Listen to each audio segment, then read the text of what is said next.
siap. Jadi Pak Rizwan Husin, Ya. selaku pimpinan, dia sangat, selain guru, dia itu selain pimpinan, dia adalah guru saya.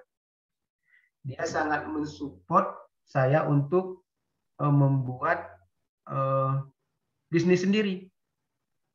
Beliau menambahkan seperti ini, Pak Armiadi, ini kan koperasi.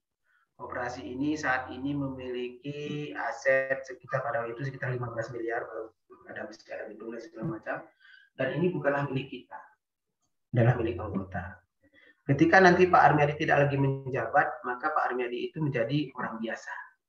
Jadi berpikirlah terus untuk bisa memiliki usaha selain sebagai karyawan di koperasi. Siapa?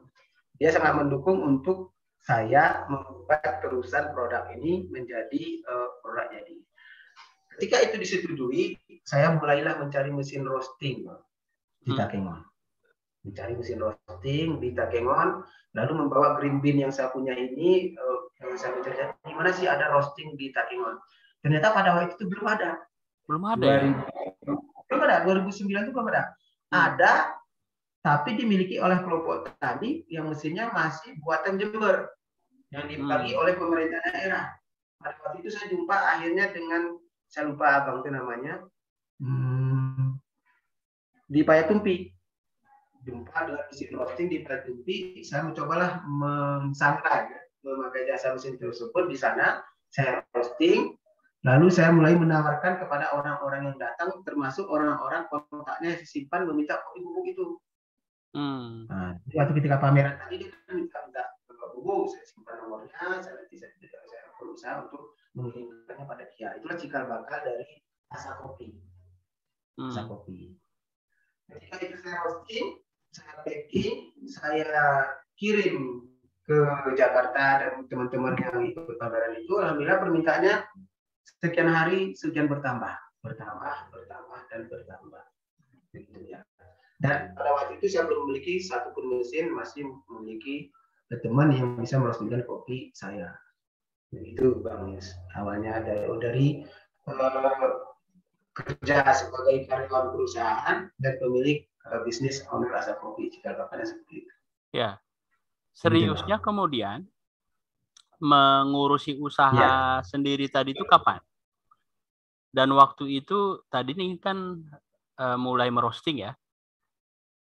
Mulai merosting, kemudian punya coffee shop begitu dengan segala peralatannya. Itu kapan mulai seriusnya? 2010 permintaan mulai banyak. Saya akhirnya menjumpai, mencari solusi agar saya memiliki mesin sendiri. Kebetulan ketika saya terjun ke lapangan membina petani, saya menjumpai mesin roasting yang tidak digunakan oleh kelompok tani. Itu saya lihat menjadi besi tua di samping rumah orang. Lalu saya pergi ke dinas, saya tanyalah pada waktu itu sama Pak Hermanto. Pak Hermanto, saya ada melihat mesin di sana terlantar. Apa bisa saya pakai? Kalau terlantar, oke. Pak Hermanto bilang, saya cek dulu. Kalau nanti saya sudah kasih tahu itu kelompok mana karena memang tidak dipakai, bisa dialihkan. Itu kata dia. Karena daripada tidak dipakai, tapi harus punya kelompok juga. Gitu. Alhamdulillah kemudian Pak Hermanto panggil saya bahwa diberikanlah mesin itu sudah tidak punya dinamo. Jadi komponen mesin roasting ini adalah salah satunya dinamo. Jadi dikasihlah mesin roasting waktu itu hanya sebagian badannya. Jadi sebagian lagi harus saya perbaiki karena spare partnya cukup gampang, hanya dinamo dan tali kipas. Karena mesinnya sama seperti saya gunakan untuk jasa roasting itu, Pak. Iya. Oh ini sama, jadi saya hanya menambahkan dinamo. Saya belilah dinamo, alhamdulillah saya coba, wah ini suatu terobosan luar biasa. Saya sudah memiliki mesin roasting. Gitu. Nah pada waktu itu istri saya itu sudah memiliki kios kecil di Sanehan, Kecamatan Seminara. Saya mulai ajang produk-produk saya itu, saya mulai packing secara baik di Sanehan, Ya, omsetnya terus bertambah dan ada kegiatan pembangunan PLTA di Angkub Selinara. Banyak juga orang-orang Korea yang membeli kopi saya. karena sering membaca buku bisnis bahwa untuk pasar itu harus mencari orang-orang. Kunci salah satu dalam berbisnis ini adalah kalau kamu ingin berbisnis di jualan itu carilah orang yang aman. Jadi kalau menjual jualannya di Saneman itu omsetnya mungkin hanya 300.000 sampai 400.000 per hari. Lalu saya berpikir macam mana caranya untuk bisa pindah ke kota Takimau. Lagi-lagi saya minta bimbingan kepada pimpinan saya Pak Ridwan Husein. Pak Ridwan, saya mau pindah ke Takimau. Macam mana caranya? Saya nggak punya uang. Oh gampang. Gitu saja Pak Ridwan. Ayo saya ke teman saya di Bank BRI. Nanti saya yang jamin Pak Armiadi itu dapat uang. Kalau mereka nanti ragu-ragu, biar saya jadi jaminan. Nah, itulah Pak Ridwan Husein. Akhirnya begitu diperkenalkan kepada bank, ini staf saya, di anak buah saya, teman istri saya, kata Pak Ridwan Husein pada bank bahwa kasih bantuan dia kepada dia 100 juta. Alhamdulillah singkat cerita, bank percaya karena beliau yang ngomong ke saya, dikasihlah uang 100 juta oleh bank. Pada waktu itu saya langsung menyewa toko 20 juta, lalu beli mesin yang lebih canggih untuk di cafe shop itu sekitar 10 juta, dan yang lain mobil di cafe shop, mobil lain, kursi meja semuanya alhamdulillah tertutupi dengan 100 juta. Dan yang paling menggembirakan pada saat ini, Pak Gayus, toko yang saya sewa di tahun 2010 itu sudah menjadi milik kita saat. Di mana tokonya? Di Simpang Wariji. Ya. Jadi ini luar biasa ya. Jadi mulai tadi dari gerai kecil, kemudian berpikir bagaimana membesarkannya, pindah ke kota, dapat pinjaman, dan dari yang disewa kemudian jadi milik sendiri. Ya. Nah, dan ini namanya Asa. Ada sejarah filosofi sendiri di balik nama coffee shop ini. Tentu. Saya selalu berpikir ke masa depan 1 sampai 2 tahun itu selalu saya pikirkan. Asa itu berarti harapan kopi gayo. Itu asa. Asa itu sendiri tidak muncul serta-merta, tapi muncul dari nama anak saya yang sulung, yaitu Agro Solana Aulia. Kenapa Agro? Kenapa Solana? Kenapa Aulia? Itu juga punya sejarah. Jadi Agro itu adalah petani. Ya. Solanum adalah kelompok dari cabai-cabian. Jadi saya adalah petani. Jadi kan gagalnya di cabai 1 hektar nih kan? Iya. Cabai 1 hektar, jadi petani cabai, Aulia ini harus mulia. Jadi petani yang mulia gitu. Iya. Dari sebuah kepanjangan yang bermakna itu asa sekali harapan dan petani cabai yang mulia. Gitu. Ya. Jadi ini filosofis sekali ya. Jadi kependekan yang itu juga tidak terlepas dari sejarah gagal, sejarah pernah kelam tadi itu ya. Nah, ini selain Asa masih adiknya, anaknya berapa semua? 2, dikasih rezeki 2 lengkap, 1 putra 1 putri. Itu Putri Humaira yang nomor 2. Yang nomor 2 ya. Berarti si Asa tadi abangnya ya. Nah, kalau istri ibu rumah tangga dan full membantu Pak Armiadi.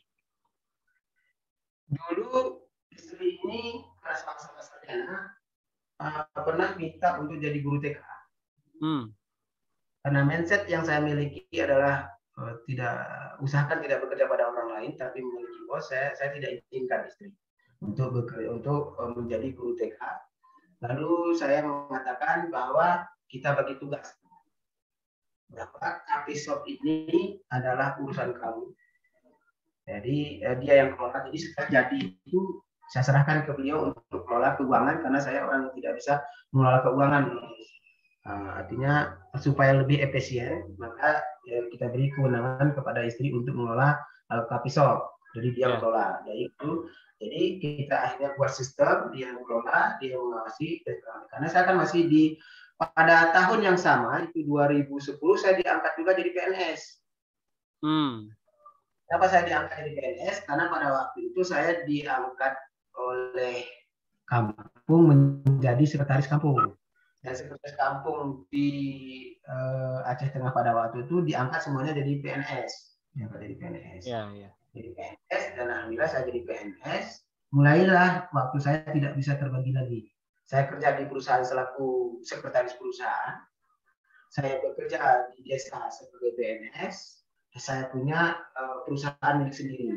Pada waktu itu milik sendiri saya limpahkan pada istri. Sehingga saya memiliki 2 pekerjaan, yaitu PNS dan sekretaris perusahaan. Lalu karena kegiatan saya yang sangat padat di luar negeri, kalau itu perusahaan mempercayakan saya lebih banyak luar negeri, baik di pameran dan kegiatan lain di luar negeri, maka cukup rumit untuk mendapatkan izin di PNS golongan 2B. Satu. Yang kedua, sangat tidak baik seorang PNS itu meninggalkan kerja luar negeri mengurus perusahaan yang lain. Kontradiksi ini perang batin sekitar 4 tahun. Memilih mana yang harus saya tinggalkan.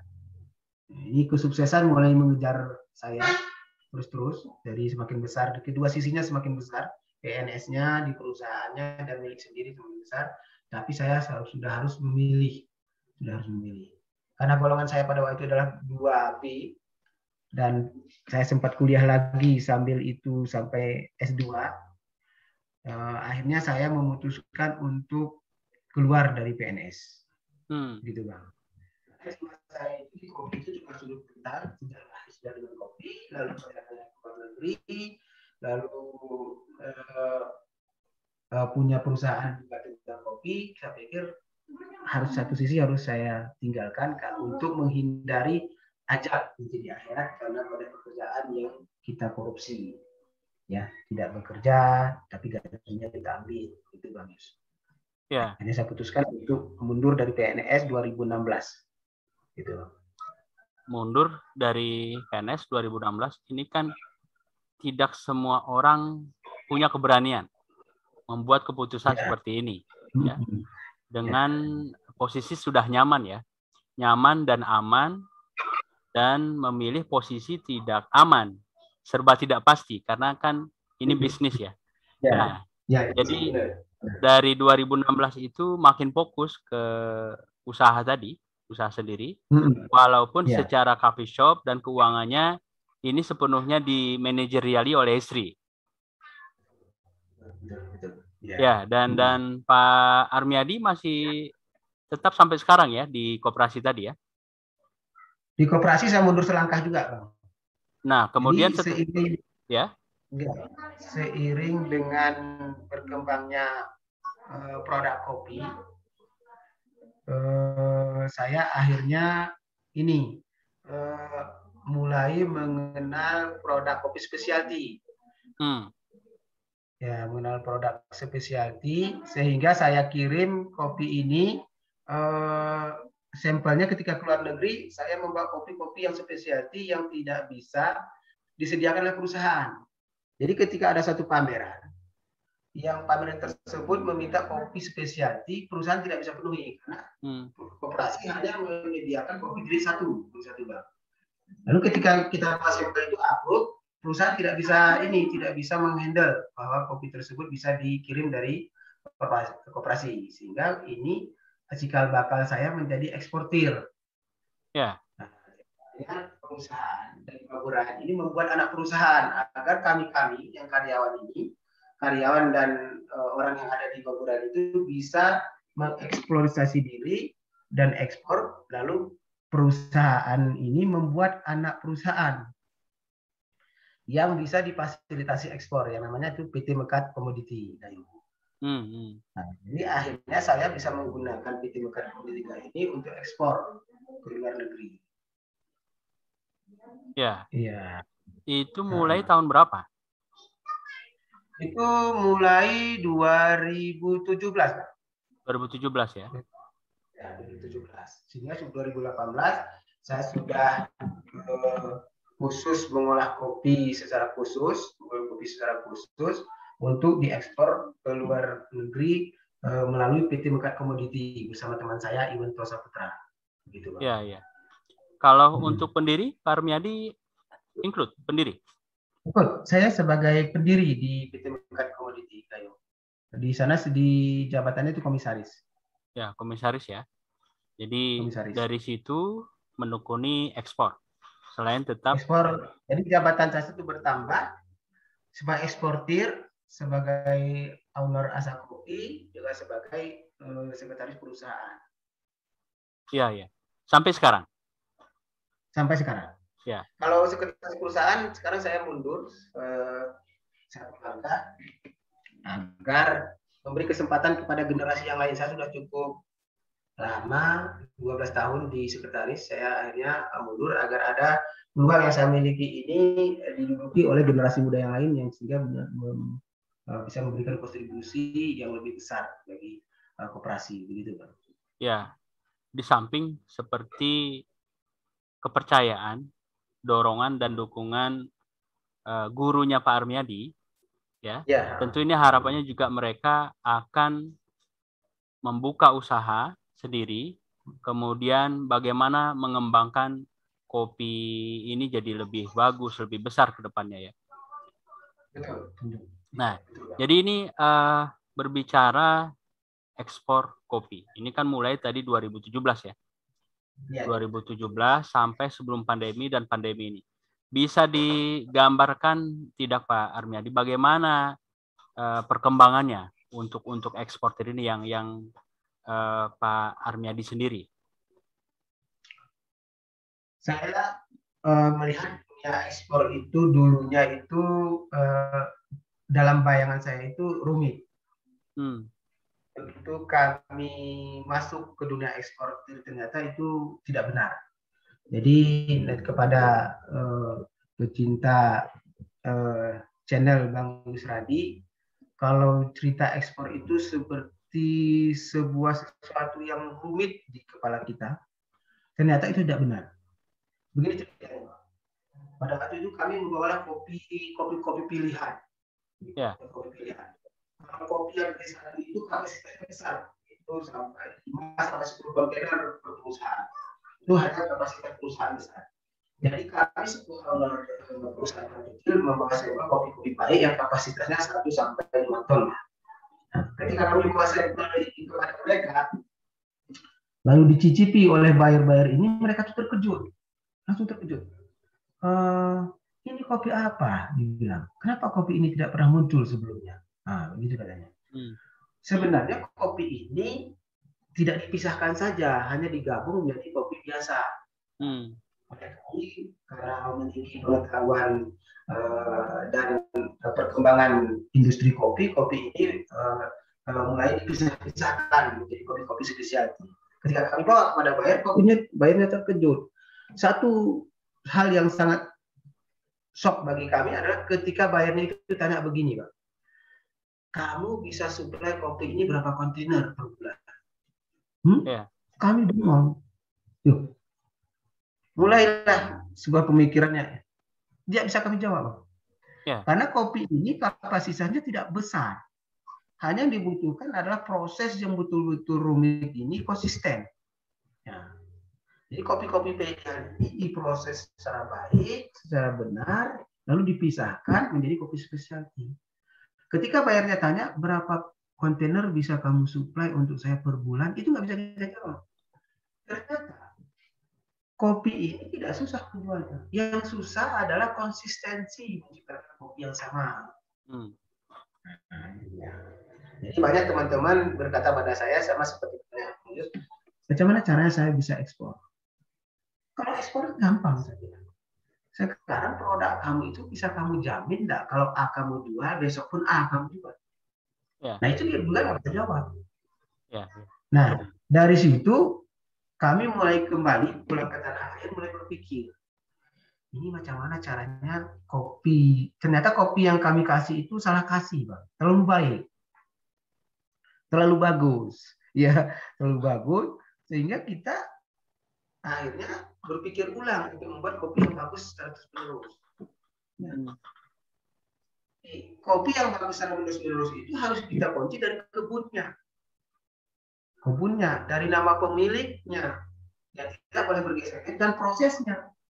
Jadi ketiga komponen ini tidak boleh bergeser, karena dia selalu minta tolong kirim kopi yang sama seperti kemarin. Itu yang selalu tidak bisa dijawab para eksportir. Kenapa? Karena kopi DKI itu milik masyarakat, bukan seperti di Brazil milik perusahaan. Jadi koordinatnya sama, kualitasnya sama, prosesnya sama. Kalau di Brazil itu bisa. Kenapa? Karena mereka itu yang kontrol satu orang. Kopi-kopinya dia, varietas-varietasnya dia, mesin-mesinnya dia punya. Gayo, tantangannya adalah ketika kita kirim kopi yang enak, besok nggak bisa lagi kita kirim yang sama. Kenapa? Karena bukan kopi kita. Hari ini kita beli dari Amin, besok kita beli dari Amin. Lusa udah kita beli dari Amin. Nah, tidak ada kopi yang sama kita kirim.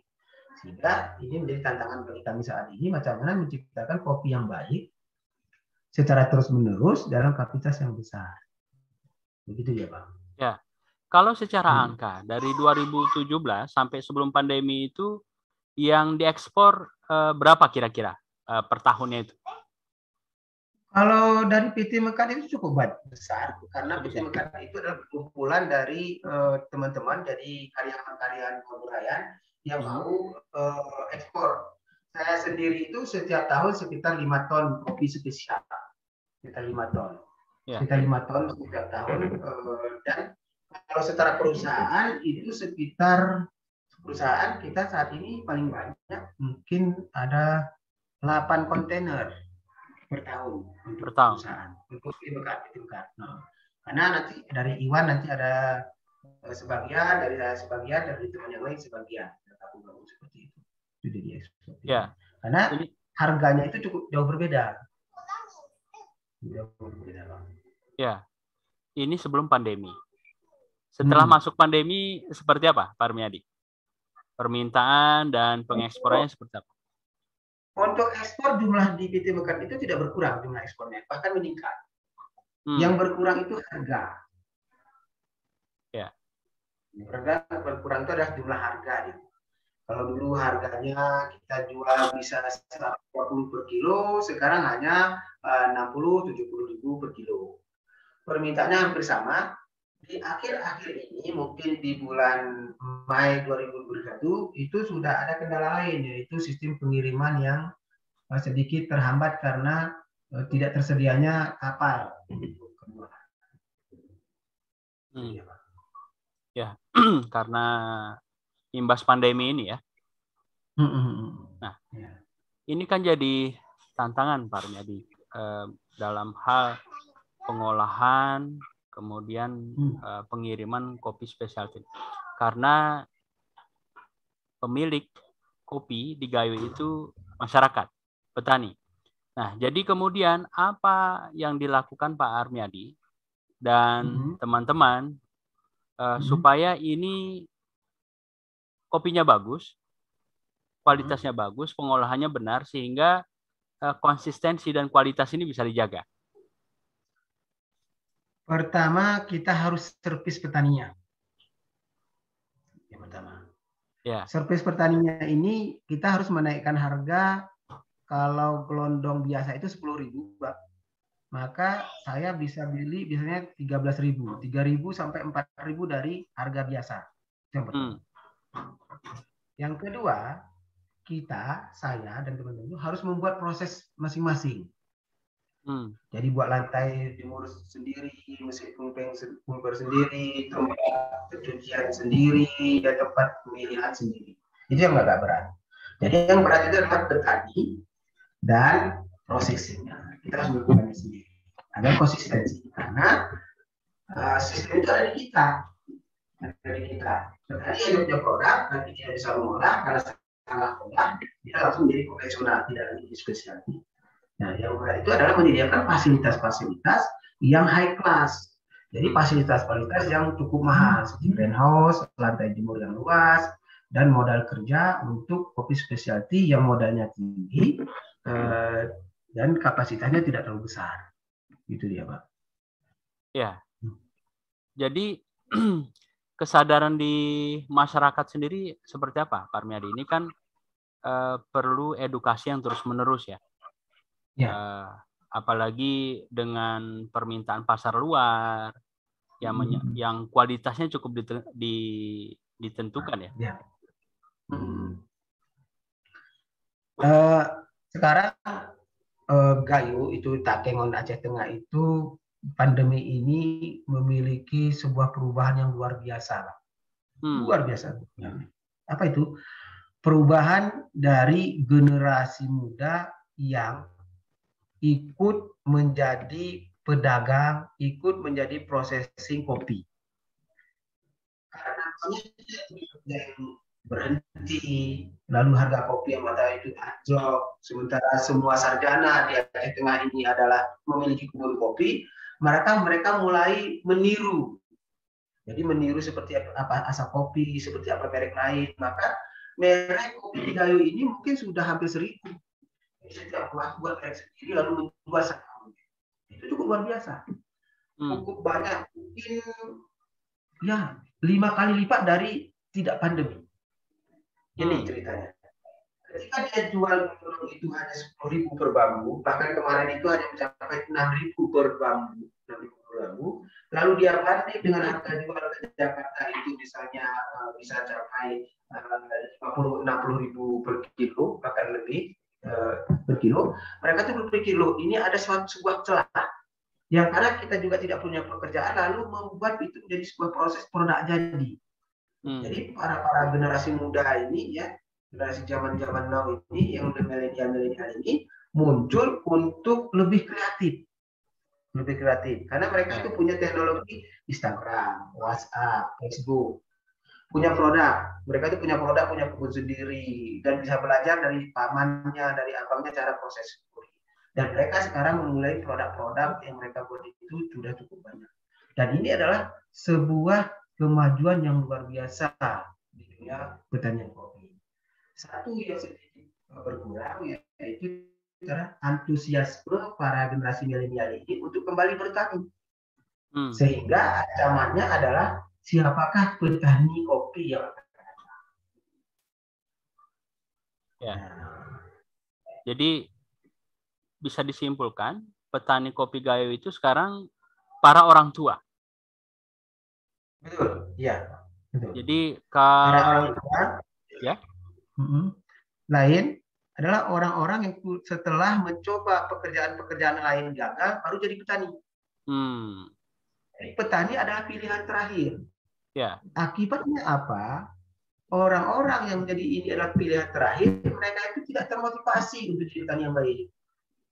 Karena itu pekerjaan yang tidak didambakan oleh mereka. Jadi pekerjaan yang menurut dia itu hina.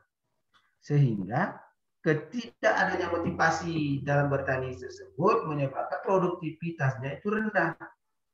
Hasil kopi kebunnya itu tidak indah, kebunnya itu tidak baik. Nah, itu yang sekarang terjadi, bagus. Ya, karena motivasinya rendah. Otomatis usaha bertaninya itu juga kurang. Jadi betul. Bukan lagi setengah hati, 1/4, 1/8 hati mengelola kopi ini. Ya. Jadi hasilnya juga asal begitu. Padahal ini kan berbicara Gayo tidak terlepas dari kopi. Nah tentu ini harus orang Gayo sendiri yang mengelola ini. Nah terutama anak-anak mudanya. Nah lagi-lagi yang jadi pertanyaan Pak Armiadi, ini apa ikhtiar yang dilakukan Pak Armiadi terutama nih? Ya dengan panjangnya pengalaman perkopian tadi. Saya sekarang mencoba di Gayo ini, Bang, orang kalau hanya mendengar pembicaraan kita itu mereka tuh nggak dengar. Kita harus menunjukkan dengan bukti. Kita harus menunjukkan dengan bukti, lalu bawa pegang tangannya, lalu bawalah ke bukti tersebut untuk melihat. Nah, untuk itu akhirnya saya sekarang ini membuat kebun model. Jadi saya karena daripada di rumah saja sejak pandemi itu saya cari kebun. Saya bercita-cita agar membuat kebun contoh lah. Agar para generasi muda ini tertarik. Atau sisi lain bagaimana cara produktivitas Gayo itu yang 750 kilo per hektar menjadi 2-3 ton per hektar. Nah ini lagi kita buat agar menjadi inspirasi bagi para generasi muda.